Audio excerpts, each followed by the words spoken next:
بسم اللہ الرحمن الرحیم، اللہم صلی علی محمد وآل محمد۔ میں ہوں ناصر جٹ ناصر اور آپ دیکھ رہے ہیں ہمارا یوٹیوب چینل سیاست عبادت۔ خبریں زیادہ تسلی بخش نہیں ہیں، لیکن جو صورتحال ہے وہ تو ایک صحافی کا فرض ہے کہ آپ کو بتائے۔ پاکستان اس وقت بہت عدم تحفظ، عدم مساوات اور ریاستی دہشت گردی کا شکار ہے۔ دو طرح کے نیریٹو چل رہے ہیں اس وقت، ایک پی ڈی ایم اور پاک فوج کا نیریٹو چل رہا ہے، اور ایک تحریک انصاف اور ججز یعنی عدالتوں کا نیریٹو چل جائے۔ دونوں ایک دوسرے کے خلاف ابھی صفا رہا ہیں اور اس کا نتیجہ عوام کو بھگتنا پڑ رہا ہے اور وہ بھگت بھی رہے ہیں۔ کل قومی سلامتی کمیٹی کا اجلاس ہوا جس میں فوج کے اعلیٰ عہدیداران، تقریباً تمام چیفز اور پی ڈی ایم کا آپس میں بہت سارے معاملات پر گفت و شنید ہوئی۔ اس سے ایک دن پہلے کور کمانڈر اجلاس ہوا۔ تقریباً کور کمانڈر اجلاس میں جو بیانیہ فوج کی طرف سے پیش کیا گیا وہی ملتا جلتا ہی قومی سلامتی کے اجلاس میں بھی پیش کیا گیا، جس میں ایک ہی بات پہ اتفاق تھا کہ 9 مئی کو سیاہ دن کے طور پہ یاد رکھا جائے گا، اور مزید یہ کہ آرمی بالکل نیوٹرل ہے، وہ کسی بھی معاملے میں پی ڈی ایم کی سپورٹیو نہیں ہے۔ یہ بات کل کے اجلاس میں کی گئی۔ کل عدالت میں ایک اور تماشا ہوا۔ فواد چودھری صاحب کو عدالت نے بیل دی، اور جب وہ اپنی گاڑی میں بیٹھ کے جانے لگے تو پھر کچھ محکموں کے لوگ ان کے سامنے آئے، جن کے ڈر کی وجہ سے وہ بھاگتے وہ گرے بھی۔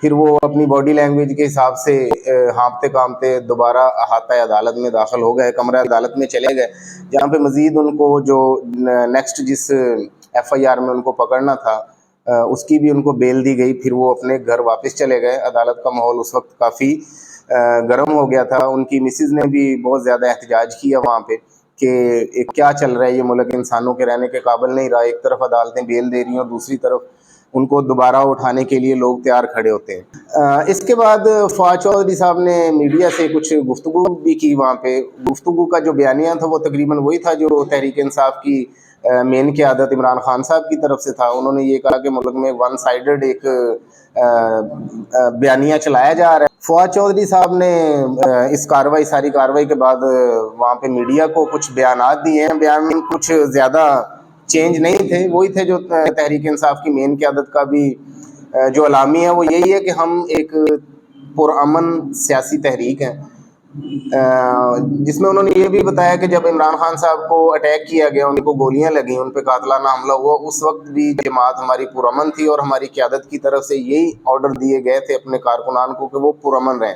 تو اگر اس وقت وہ پرامن تھے تو گرفتاری اس سے چھوٹا ایشو تھا۔ گرفتاری کے جو اصل معاملات ہیں، جو لوگ گاڑیوں سے اتارے گئے ہیں، جو اس کے بارے میں 22 مارچ کو پہلے بھی بتا چکے تھے عمران خان صاحب، اس پہ پورا ایک جوڈیشنل انکوائری قائم ہونی چاہیے، اور فری اینڈ فیئر اگر اس کا فیصلہ ہو جائے تو سب کو پتہ چل جائے گا کہ کون لوگ یہ اس سارے سانے کے ذمہ داران ہیں۔ اور اس کے بعد مزید یہ کہ ان کے جو پی ٹی آئی کی تقریباً اس وقت 100 کے قریب جو اعلیٰ قیادت ہے یا اس سے کم و بیش وہ گرفتار ہو چکے ہیں، اور گرفتار بھی ایسے ہو چکے ہیں کہ کچھ کا پتہ ہے کہ کن کے پاس ہیں اور کچھ کا یہ بھی نہیں پتہ کہ وہ کون سے محکمے کے پاس ہیں۔ ان کے گھر والے بھی پریشان ہیں۔ اس ساتھ ساتھ صحافی عمران خان صاحب کو بھی آج تقریباً 6 سے 7 دن ہو گئے سیالکوٹ سے ان کو اغوا کیا گیا تھا۔ اس کے بعد عدالت نے بھی آرڈر دیا تھا کہ ان کو پیش کیا جائے، وہ ابھی تک پیش نہیں ہو سکے۔ ایک مزے کی بات آپ کو بتاتے ہیں کہ آج ایک جوڈیشنل عدالت میں جہاں پہ محمد علی خان اور ملیکہ بخاری نے پیش ہونا تھا اپنے بیلز کے سلسلے میں، ضمانتوں کے سلسلے میں، وہاں پہ جج صاحب نے آج ایک عجیب سا فقرہ بولا جو کہ بہت بڑا لمحہ فکری ہے۔ انہوں نے بولا کہ اگر میں کوئی فیصلہ دے بھی دوں، یہ تو جوڈیشنل عدالت ہے، چھوٹی عدالت ہے، اگر میں کوئی فیصلہ دیتا ہوں تو اس پہ عمل درآمد کیسے ہوگا، جبکہ بڑی عدالتوں ہائی کورٹ اور سپریم کورٹ کے فیصلوں پہ بھی عمل درآمد نہیں ہو رہا۔ یہ بہت بڑا لمحہ فکری ہے۔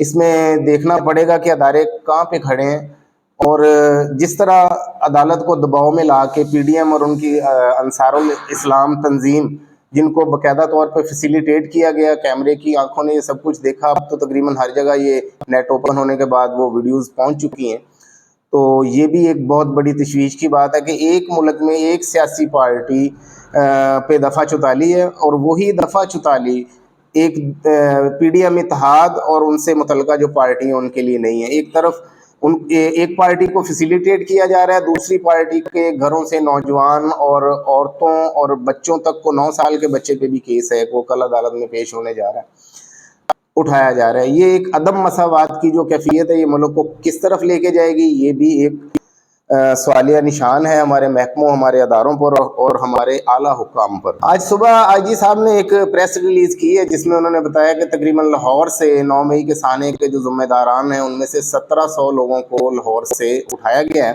ان کی انویسٹیگیشن کی جا رہی ہے. اس میں بھی ایک بات جو بہت زیادہ قابل غور ہے وہ یہ کہ انہوں نے فرمایا کہ ہمارے جو جن لوگوں کو گرفتار کیا گیا ان میں زیادہ تر تعداد پڑھے لکھے لوگوں کی ہے, مطلب کچھ ڈاکٹرز ہیں یا ڈاکٹر بن رہے ہیں, یا کچھ انجینئرز ہیں یا انجینئر بن رہے ہیں.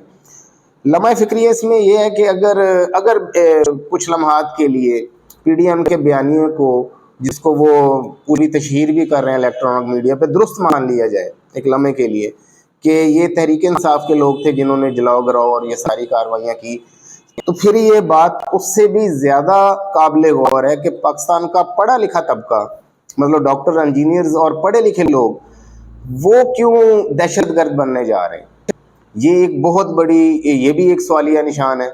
ظاہر ہے اب اعلیٰ حکام کو اس بارے میں بھی سوچنا پڑے گا, کیونکہ ایک عام جہل آدمی کو کنونس کرنا آسان ہے, ایک پڑھے لکھے بندے کو جو اپنا دماغ بھی رکھتا ہے اس کو کنونس کرنا مشکل ہے. گو کہ اس بات کو تحریک انصاف کی جو قیادت ہے وہ بالکل کنڈیم کر چکی ہے. وہ کہہ رہے ہیں کہ یہ ایک سیاسی گرفتاری اور ہمارے لوگوں پہ الزام لگائے جا رہے ہیں, جبکہ یہ واقعہ کرنے والے لوگ کون ہیں, یہ اس بات کو وہ لندن پلان کے ساتھ منسلک بتاتے ہیں عمران خان صاحب, اور یہ بتاتے ہیں کہ میں نے پہلے بتایا تھا اس طرح لوگ ایڈ کیے جائیں گے اور اس طرح کی کارروائی ہوگی. اس سلسلے میں جو علی زیدی صاحب کے بارے میں ایک افواہیں پھیلائی جا رہی تھی کہ انہوں نے تحریک انصاف کو چھوڑ دیا, کچھ لوگوں نے چھوڑا بھی, کچھ لوگوں کو دباؤ کے ذریعے یہ سارے معاملات کروائے بھی جا رہے ہیں, لیکن علی زیدی صاحب نے اس بات کی تردید کر دی. انہوں نے اپنی پریس کانفرنس میں کہا ہے کہ جب تک عمران خان صاحب تحریک انصاف کو نہیں چھوڑتے تب تک میں تحریک انصاف اور عمران خان صاحب کو نہیں چھوڑوں گا, یہ انہوں نے پریس ریلیز میں بولا ہے. آج اس کے ساتھ ایک لیٹسٹ نیوز ایڈ کرتے ہیں کہ جو آرمی ایکٹ کے تحت مقدمات کرنے تھے یا جو اعلامیہ تھا وہ شروع ہو چکے ہیں. اب تک عمران خان صاحب, اعجاز چودھری, حماد اظہر, عمر سعید, عمر سرفراز, چیمہ, شاہ محمود قریشی, اسد عمر, ڈاکٹر یاسمین راشد, میاں محمود الرشید اور ان سمیت دیگر تقریباً 50 اشخاص پر آرمی ایکٹ کے تحت مقدمات کر دیے گئے ہیں, اور ان مقدمات میں دہشت گردی کی دفعہ کے علاوہ تقریباً 19 دیگر دفعات بھی شامل کر دی گئی ہیں. یہ آپ کو ایک لیٹسٹ نیوز دے رہے ہیں. ساتھ ساتھ آپ کو یہ بتا دیں کہ یہ 9 مئی کے حوالے سے جو گرفتار لوگ تھے, جو کارکن تھے, ان کو پولیس نے اپنی ابتدائی انویسٹیگیشن کے بعد اب آرمی کے حوالے کر دیا. امید کی جا رہی ہے کہ ان پر بھی انہی دفعات میں جو عمران خان صاحب اور دیگر قائدین پہ لگے ہیں ان کے مطابق مقدمات درج کیے جائیں گے. اس کے بعد کیا ہوگا, صورتحال کس طرف جانے والی ہے, تحریک انصاف اس سارے معاملے کو کس طرح ہینڈل کرنے والی ہے, یہ آپ کو مزید بتائیں گے. مجھے فی الحال اتنا ہی, اجازت دیجیے. آپ کا بھائی ناصر جاں ناصر, پاکستان زندہ باد.